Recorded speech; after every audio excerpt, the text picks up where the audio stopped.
A very happy good morning to all of you. Perfect English के इस YouTube channel के ऊपर आपका स्वागत है। तो हमारा टॉपिक चल रहा था सेंटेंस के बारे में। सेंटेंस टॉपिक को हमने डिस्कस किया था और उसके बाद में हमने देखा था उसके कुछ एग्जांपल्स प्रैक्टिस सेट नंबर 1 के अंदर। ये दोनों वीडियो मैंने डाल दिए हैं यूट्यूब के ऊपर।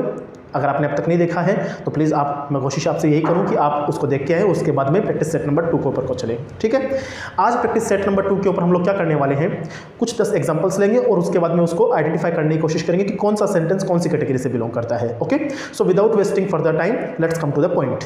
आइए, मैं कुछ एग्जांपल्स लिखने की कोशिश कर रहा हूँ।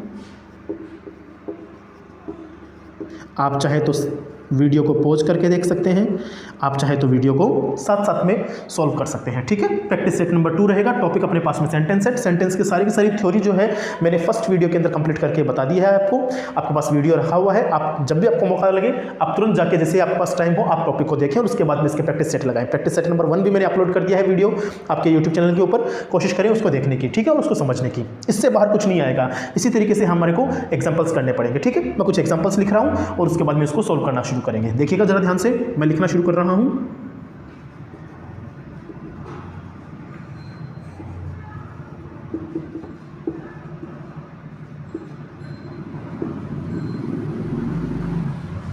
कोशिश कीजिए मेरे साथ साथ सॉल्व करने की। नंबर 2 नेक्स्ट सेंटेंस है मेरे पास में।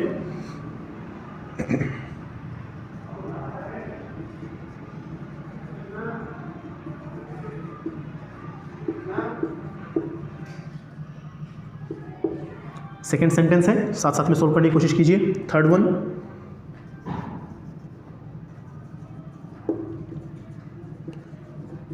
Y are you crying, third sentence है। फोर्थ वन है हमारे पास में, may he live long. Okay, the next sentence which we have is that Rajat plays hockey. The next sentence which we have is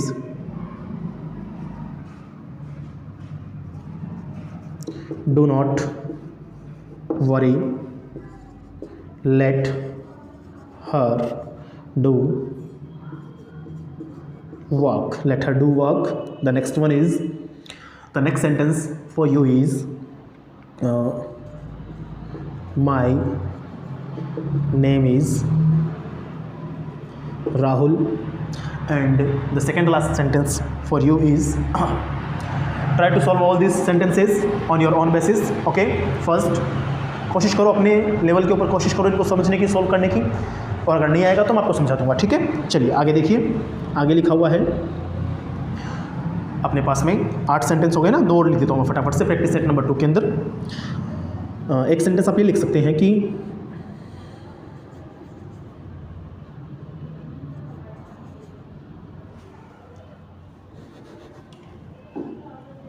why is he going there, and are you looking someone. Okay, so these are the 10 sentences in front of you. Okay, try to solve all these statements as per your own mindset, as per your own sense of humor. Okay, if you want to pause that video you can. If you want to solve all the answers with the help of sentences you can. अगर आप चाहते हैं कि आप download करके video को solve करके कोशिश करेंगे तो आप वैसे भी कर सकते हैं। ठीक है, it is all up to you.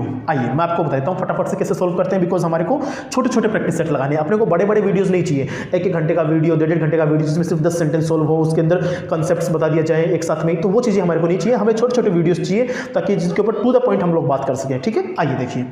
महिमा वेंट टू जू यस्टरडे। सबसे पहले मैंने आपको बताया था प्रैक्टिस सेट नंबर 1 के अंदर भी कि whenever you are trying to solve the sentence categories, okay ना, always pay attention attention to the starting point of the sentence and to the last point of the sentence. Okay, so this is the last point of the sentence and this is the first point or the starting point of the sentence. Okay, मैंने ये कहा कि जब कभी भी हम sentence को शुरुआत से उसकी कैटेगरी को सोल्व करने की कोशिश करेंगे, हमारा सारा का सारा फोकस दो चीज़ों पे होना चाहिए, एक तो सेंटेंस के शुरुआत के ऊपर और एक सेंटेंस के अंतिम पॉइंट के ऊपर. ठीक है, सेंटेंस का जो लास्ट का पॉइंट है वो तो मेरे को नजर आ रहा है सर फुल स्टॉप है. क्या है? फुल स्टॉप मेरे पास में है. और सेंटेंस का जो स्टार्टिंग पॉइंट है वो है महिमा. अब हमें मालूम है सर महिमा एक पर्सन है और पर्सन क्या बनता है? सब्जेक्ट बनता है. क्या बनता है? So subject. तो ये सब्जेक्ट है, एंडिंग हो रहा है फुल स्टॉप से. बीच में कहीं चेक कर लो नोट आया हुआ है क्या? नोट नहीं आया हुआ है. ठीक है, इसका मतलब सर ये मुझे अजरेटिव लग रहा है. लग रहा है अजरेटिव. अगर यहां पर क्वेश्चनेटिव मार्क आता, इंटरोगेटिव मार्क आता तो ये क्या बन जाता? इंटरोगेटिव स्टेटमेंट बन जाता. तो यहां पर तो नहीं बन सकता. चलो एक संभावना खत्म हो गई. टर्मिनेट करना भी आपको आना चाहिए. अगर आप यहां से नहीं पकड़ पा रहे हो तो आप टर्मिनेट करने पे जाया करें. ठीक है. सेकंड, अगर कोई भी सेंटेंस वर्ब की फर्स्ट फॉर्म से शुरू होता है, बेस फॉर्म से शुरू होता है, तो वो तो क्या बनता है? इंपेरेटिव बनता है. सर ऐसा भी कोई सीन नहीं है, यहां पर तो सब्जेक्ट आया हुआ है, वर्ब की फर्स्ट फॉर्म तो नहीं है. अच्छा, अगर कोई सेंटेंस के अंदर कर्स या बोन की बात कही जा रही हो, किसी ब्लेसिंग की बात कही जा रही हो, तो वो क्या सेंटेंस बनता है? तो वो बनता है ऑप्टेटिव सेंटेंस. सर ऐसा तो यहां पर नहीं नजर आ रहा है कुछ भी. ओके ठीक है. अगला बच जाता है अपने पास एक्सक्लेमेटरी सेंटेंस. एक्सक्लेमेटरी सेंटेंस के लिए मैंने आपको बता रखा है कि कोई सा भी सेंटेंस हो जिसके मिडिल में या एंडिंग पॉइंट में आपको नजर आ जाए एक्सक्लेमेशन मार्क, किसके साथ में? सडन फीलिंग के साथ में. तो यहां पर देखो कोई सडन फीलिंग नजर आ रही है क्या? नहीं है. इसका मतलब सर ये क्या है? ये मेरा एग्जांपल बनेगा अजरेटिव का पॉजिटिव स्टेटमेंट. कौन सा बनेगा? अजरेटिव का positive statement. Is it clear? Now come to the next one. Am I looking fool to you? Am I looking fool to you? देखो यहां पर नजर आया क्वेश्चन मार्क. आया क्वेश्चन मार्क. इसका मतलब सर ये सेंटेंस मेरा कौन सी कैटेगरी से बनेगा? इंटरोगेटिव से बनेगा. लेकिन इंटरोगेटिव के अंदर भी दो कैटेगरी हमारे पास में होती है. एक तो होती है हेल्पिंग वर्ब वाली जिसको हम बोलते हैं ओपन एंडेड क्वेश्चन. एक होता है WH वर्ड वाली कैटेगरी, है ना. लेकिन यहां पर देखा तो नजर आया कि सर ये तो प्राइमरी हेल्पिंग वर्ब है. कौन सी हेल्पिंग वर्ब है? प्राइमरी हेल्पिंग वर्ब है. और प्राइमरी हेल्पिंग वर्ब है और लास्ट में क्वेश्चन मार्क है. इसका मतलब ये क्या बनेगा? तो ये बनेगा इंटरोगेटिव स्टेटमेंट. लेकिन कैटेगरी कौन सी आएगी आपकी? वो आएगी ओपन एंडेड कैटेगरी. कौन सी कैटेगरी आएगी जी? Open ended category. ठीक है, ओपन एंडेड कैटेगरी मैंने बता रखा है. मैं दोबारा आपको बताता हुआ चलो साथ साथ में कि ओपन एंडेड कैटेगरी एक ऐसी कैटेगरी होती है इंटरोगेटिव सेंटेंस की जिसके अंदर आपका आंसर देने का तरीका या आंसर देने की पॉसिबिलिटी सिर्फ और सिर्फ दो तरीकों से होती है. Either you can give your answer into yes और you can give your answer into no. Okay, there are only two possibilities. Okay, alright. Now come to the next one. Why are you crying? Okay, why are you crying? Why are you crying? Now see here, this is what? This is exclamation mark. This is what? This is exclamation mark. And here what you find here?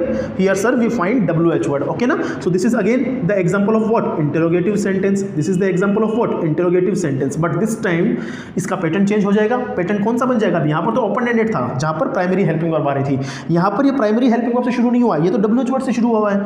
तो इसको हम क्या बोल देंगे? WH word. क्या बोल देंगे? WH word से शुरू होने वाला सेंटेंस है. WH वर्ड से शुरू होने वाला सेंटेंस है सर. ये आ रही है बात समझ में? आगे आइए.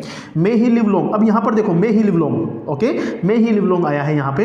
तो हमने क्या किया? इसको देखा और देखने के बाद हमें ये नजर आया कि सर ये फुल स्टॉप लगा हुआ है लास्ट में और यहाँ पर क्या है? मे आया हुआ है. अब मे तो होता है एक तरीके से देखा जाए तो ऑक्सिलरी, मॉडल ऑक्सिलरी अपने पास में होती है. लेकिन मॉडल ऑक्सिलरी अगर आएगी शुरुआत के अंदर में तो ये सेंटेंस कैसा बनेगा? क्वेश्चनेटिव बनेगा. क्योंकि हमने पता किया हुआ है फर्स्ट वीडियो के अंदर कि कोई भी हेल्पिंग वर्ब हो, it can be your primary helping verb और it can be your modal auxiliary if they come into the place of first. Okay ना, अगर वो फर्स्ट नंबर पे आते हैं तो वो क्या बनेगा आपका? क्या बनेगा? इंटरोगेटिव सेंटेंस बनेगा. तो इसका मतलब सर ये तो मॉडल ऑक्सिलरी तो नहीं है. तो मॉडल ऑक्सिलरी नहीं है, इसका मतलब ये क्या है? ये ब्लेसिंग है. ये क्या है? ब्लेसिंग है. और ब्लेसिंग वाले सारे के सारे सेंटेंस किस में आते हैं? ऑप्टेटिव स्टेटमेंट में आते हैं. बोलो बात समझ में आ रही है क्या? चलो आगे देखो. रजत प्लेज हॉकी. सीधा सिंपल सा सेंटेंस है. रजत सब्जेक्ट है, कहीं पे भी नो नहीं आया हुआ है, फुल स्टॉप आया है. इसका मतलब सर ये अजरेटिव पॉजिटिव स्टेटमेंट है. कैसा स्टेटमेंट है? अजरेटिव पॉजिटिव स्टेटमेंट है. ठीक है, आगे डू नॉट वरी. देखो ये फुल स्टॉप आ गया, डू आ गया मेरे पास में. क्या अब ये क्या है? अब देखो ये हेल्पिंग वर्ब भी बन सकता है, मैनुअल भी बन सकता है. सेम एग्जांपल मैंने आपको प्रैक्टिस सेट नंबर 1 के अंदर करवाया था डू का, है ना. तो अगर डू यहाँ पर ऐसे हेल्पिंग वर्ब आएगा, प्राइमरी हेल्पिंग वर्ब के रूप में आएगा, तब तो सेंटेंस मेरा इंटरोगेटिव बनेगा. यस और नो? लेकिन यहाँ पर ये कैसा आया है? एज ए मेन वर्ब आया है. तो मेन वर्ब की फर्स्ट फॉर्म से शुरू होने वाला सेंटेंस क्या बनेगा मेरे पास में? इंपेरेटिव स्टेटमेंट बन जाएगा. Okay, are you getting my point? All right.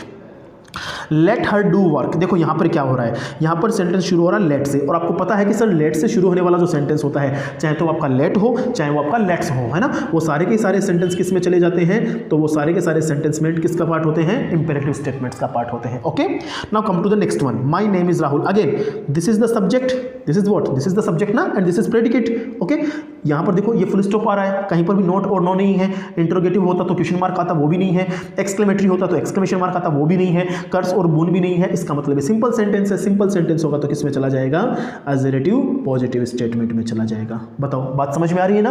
Next, why is he going there. Again यहाँ पर देखो ये कर रखा है हम लोगों ने सोल्व ऐसा सवाल, लास्ट में क्वेश्चनेटिव मार्क आ रहा है, इसका मतलब सर इंटरोगेटिव तो बनेगा।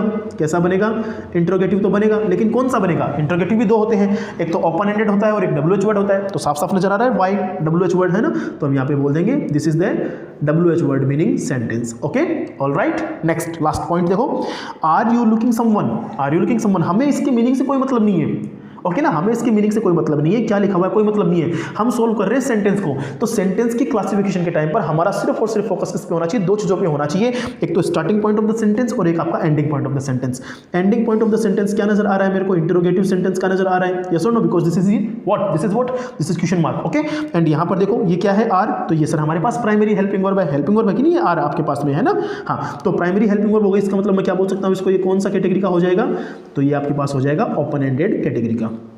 ठीक है, तो ये हमने एक छोटे से वीडियो के अंदर क्या करने की कोशिश की है, सेंटेंस की कुछ एग्जांपल्स करने की कोशिश की है। सेंटेंस की हमने पहले थ्योरी देखी थी, उसके बाद प्रैक्टिस सेट नंबर 1 कोशिश किया था सोल्व करने का, फिर हमने आज क्या किया, प्रैक्टिस सेट नंबर 2 कोशिश किया समझने का। ठीक है, ये आपके पास 10 एग्जांपल्स हैं, आप इनको बार बार देखें, कोशिश करें समझने की, इससे ज़्यादा बाहर कुछ भी नहीं आएगा। लेवल आपका कुछ भी हो सकता है, चाहे आप एकेडमिक क्वालिफिकेशन की तैयारी कर रहे हो, चाहे आप कॉम्पिटिटिव एग्जाम्स की तैयारी कर रहे हो, आपका बेसिक यही रहेगा, और बेसिक्स मजबूत रहेंगे तो आप आराम से उसके आगे एडवांस चीज़ों को पढ़ सकते हैं। आने वाले वीडियोस के अंदर हम नए टॉपिक पे चलेंगे और उसके बाद में हम लोग अपने उन टॉपिक्स के रिगार्डिंग कुछ प्रैक्टिस सेट्स जो होंगे उनकी कोशिश करेंगे।